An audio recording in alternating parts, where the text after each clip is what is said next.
Hello বন্ধুরা, তো সবাইকে গুড মর্নিং জানিয়ে আমার গোপুসোনাকে সঙ্গে নিয়ে আমি টুম্পা চলে এসেছি আমার গৃহবধূ চ্যানেলে আরও একটা সুন্দর ভ্লগ তোমাদের সাথে শেয়ার করতে। তো আজকে অনেক সকালে ঘুম থেকে উঠেছি, তার কারণ আজকে আমাদের বাড়িতে একজন গেস্ট এসেছে আর সে কে একটু পরে দেখাবো। তো তার আগে চলো গোপুসোনাকে স্নান করিয়ে দিই। তো আজকে সকাল সকাল 6:30টার সময় ঘুম থেকে উঠে ঘর দোয়ার সব মুছে স্নান করে চলে এসেছি পুজো দিতে। তো গোপুসোনারও স্নান হয়ে গেছে, আর এখন যেহেতু একটু সকাল আর হালকা হালকা ঠান্ডা আছে, তো তার জন্য গোপুসোনাকে এই লাল রঙের পঞ্চুটা পরিয়ে দেবো। যদিও বেশ কয়েকদিন আগেই এই পঞ্চুটা কিনেছিলাম আর বেশি দিন পরাইও নি, তো ভাবলাম যে আর 2-1 দিন পরিয়ে তারপর ধুয়ে কেচে গুছিয়ে আবার সুন্দর করে রেখে দেবো পরের বছরের জন্য। তো দেখো গোপুসোনা স্নান তো হয়ে গেছে, এখন গোপুসোনাকে চন্দন ঘষে সুন্দর করে টিপ পরিয়ে আর ফুল দিয়ে সুন্দর করে সাজিয়ে দেব। তারপর আর একটা কথা হচ্ছে যে আজকে গোপুসোনার জন্য একটা স্পেশাল জিনিস তৈরি হচ্ছে, সেটা কি বলো তো? তো সেটা আমি না বললে তোমরা জানবেই বা কী করে। তো আজকে গোপুসোনাকে পায়েস করে দেবো। তো নিজেরা যখন ভালো মন্দ খাই তখন চেষ্টা করি গোপুসোনাকেও একটু ভালো মন্দ দেওয়ার। আর ভালো মন্দ তো তেমন কিছু নয়, মানে সবসময় তো সময় পাই না, তার জন্য যখন হাতে একটু সময় পাই তখন গোপুসোনাকে ওই একটু পায়েস করে দিই।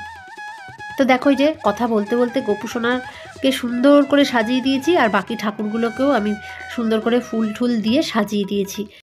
তো এসব করার আগেই আমি কিন্তু ওইদিকে ইন্ডাকশানে একদম লো ফ্লেম দিয়ে দুধটা বসিয়ে দিয়েছি, কারণ দুধটা তো একটু জাল হতে লাগবে। তো দেখো এদিকে দুধ ফুটেও গেছে আর আমি চালও দিয়ে দিয়েছি। তো পায়েস কিন্তু মানে প্রায় হয়ে এসেছে। তো এবারে আমি এর মধ্যে দিয়ে দেবো হচ্ছে চিনি। তো আজকে কিন্তু পাটালি গুড় দিয়ে পায়েস করব, যেহেতু আমি পাটালি এনে রেখেছিলাম, তো চিনিটা আগে দিয়ে নিলাম, নাহলে তো দুধটা কেটে যাবে। আর পাটালি দেখো দিয়ে এবারে নামিয়ে নিয়েছি, আর এবারে ঠান্ডা করতে দেবো। তো কিশমিশ আমি অল্প একটু দিয়েছি আগে, আরও একটু রেখে দিয়েছি ওপর দিয়ে সুন্দর করে সাজিয়ে দেবো বলে। তো আগে ঠান্ডা তো হয়ে নিক, তারপর তো গোপুসোনাকে দেবো, কারণ গরম জিনিস তো দেওয়া যাবে না। তো দেখো এই যে ঠান্ডা করতে দিয়ে দিয়েছি আর প্রায় ঠান্ডা হয়ে এসেছে। তো আজকে না একটু তাড়াও আছে, কারণ তোমাদেরকে বললাম না যে আমাদের বাড়িতে গেস্ট এসেছে। তো কে এসেছে সেটা তো তোমাদেরকে দেখাবো, তবে আরেকটু পরে। তার আগে গোপুসোনাকে চলো ভোগ নিবেদন করে দিই।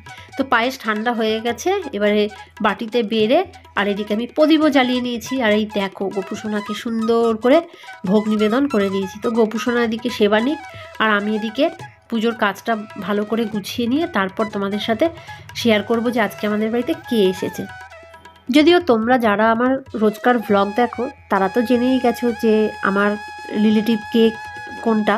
তো চলো, এই যে পুজো কিন্তু কমপ্লিট হয়ে গেছে, আর এবারে তোমাদেরকে দেখাই এই যে আজকে আমাদের বাড়িতে এসেছে শ্রেয়া। তো ও কাল রাতে এসেছিল, আর আজকে সকালে যেহেতু আমার মেয়ের পড়া ছিল আর ও যেহেতু স্যারের কাছে পড়ে, তো আজকে তার জন্য স্যার ওদের দুজনকেই একসাথে পড়তে বসিয়ে দিয়েছে। তো চলো ওরা এদিকে পড়াশোনা করুক আর আমি এদিকে টিফিন বানাই। তো আমার দাদার মেয়ে জানো তো লুচি খেতে খুব ভালোবাসে, আর বেগুন ভাজা ওর বড্ড প্রিয়। তো টিফিন খাওয়া হয়ে গেছে যথারীতি, এবারে চলে এসেছি রান্না বান্নায়। তো রান্নাও কিন্তু আমি অর্ধেকটা করে ফেলেছি, তারপরে ক্যামেরাটা অন করেছি। তো আজকে কি রান্না হবে তোমাদেরকে চলো দেখাই। এই দেখো এখানে নিয়ে নিয়েছি পাবদা মাছ। তো আজকে পাবদা মাছের ঝাল করব। আর এই দেখো ওইদিকে মুগের ডাল একদম গাঢ় গাঢ় করে সেদ্ধ করে রেখেছি। তো আজকে ভেজ ডাল বানাবো, আর হচ্ছে পাবদা মাছ। তবে এই দুটো আইটেমই নয়, কিন্তু আরও একটা আইটেম আছে, সেটা কি বলো তো? সেটা হচ্ছে এই দেখো এখানে পালং শাক রান্না করব। তো এই যে এখানে বেগুন, আলু আর একটু গাজর আর একটু মটরশুঁটি নিয়ে নিয়েছি, আর ধনেপাতা কেটে নিয়েছি। তো এখন আমি প্রথমে ডালটা ফোড়ন দেব। তো তার জন্য এই যে শুকনো লঙ্কা, তেজপাতা আর গোটা গরম মশলা নিয়ে নিয়েছি, আর কড়াইতে দিয়ে দিয়েছি তেল। তো তেলের মধ্যে আমি অলরেডি 5 ফোড়ন আর একটু জিরে সম্বার দিয়ে নিয়েছি। তো সম্বারটাও হয়ে গেছে, এবারে আমি এতে শুকনো লঙ্কা, তেজপাতা আর গোটা গরম মশলা দিয়ে তারপর একটু কাজু কিশমিশ দেব, দিয়ে সবজিগুলোকে ভালো করে ভেজে নেব। তো আজকে ভেজ ডাল বানাবো, তোমাদেরকে তো বললামই, তার সাথে আর কি থাকবে সেটাও তোমাদেরকে বললাম। তো চলো চটপট রান্না করা যাক, বেশ বেলাও হয়ে গেছে। তো এদিকে দেখো গরম মশলাগুলো দিয়ে দিচ্ছি। তো আমার না ভেজ ডাল খেতে খুব ভালো লাগে, তোমাদের কেমন লাগে আমাকে কিন্তু অবশ্যই কমেন্ট করে জানাবে। তো সুন্দর করে বানালে কিন্তু ভেজ ডাল সত্যি মানে বিয়েবাড়ির মতো হয়।